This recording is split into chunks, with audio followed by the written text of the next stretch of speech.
तर शिरसाट साहेबांचा विषय निघतो म्हणून खास करून तुम्हाला विचारायला आवडेल, की शिरसाट साहेबांवरती एक आरोप केला होता, की त्यांनी मुलाच्या आणि मुलीच्या प्रभाग सोडून जर बाकी ठिकाणी आणखीन लक्ष घातलं असतं, तर जास्तीत जास्त नगरसेवक निवडून आले असते.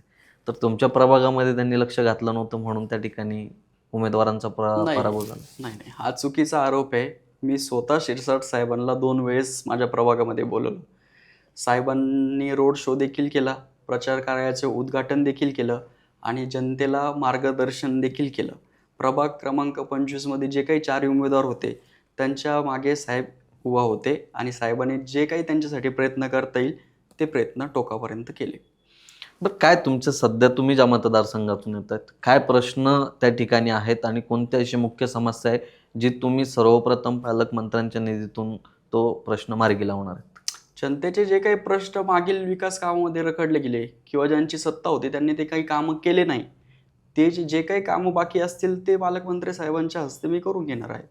येणाऱ्या काळामध्ये झेडपीचा निकाल लागल्यानंतर जे काही कामं बाकी आहे पेंडिंग, ते कामं मी साहेबांच्या हस्ते त्याचं लवकरच करून घेणार.